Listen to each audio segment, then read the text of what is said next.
Now, a tax credit debate in one local county is pitting seniors and others against local school districts, and the stakes are in the millions. Catherine Huntley explains.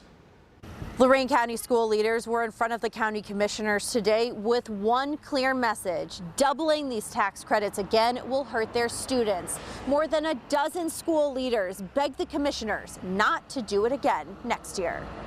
This is probably the most controversial issue that we've dealt with in a long time, because it truly pits one group of citizens against the needs of others. County Commissioner Jeff Riddell acknowledging the difficult situation they're in. To help taxpayers, the state of Ohio is allowing county commissioners to double some tax credits just for people in their county. Last year, Lorain County commissioners doubled or piggybacked on the homestead exemption credit and owner occupancy credits.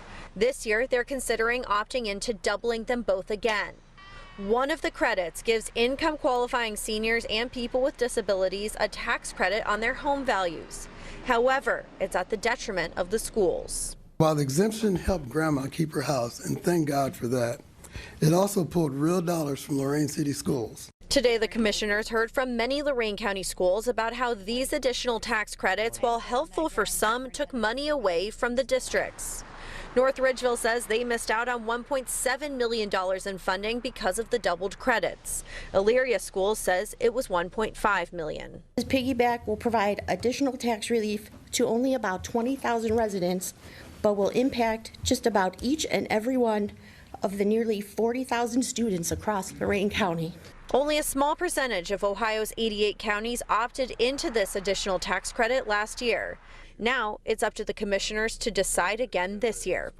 Because some municipalities have more seniors or people who qualify for this credit, the schools in those places bear more of the brunt of the credit than others. You cannot solve one hardship by creating another, especially when that hardship falls on the children who have no voice in this process.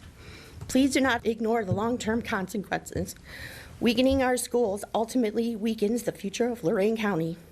Now, if commissioners forego this tax credit, some fixed-income seniors could see hundreds of dollars less in their pockets than last year. We're working to find out what exactly that impact looks like for them. Today, the commissioners tabled a vote on this. They will be talking about it again on June 2nd. They say they want to find a path forward that bolsters seniors and the schools as well.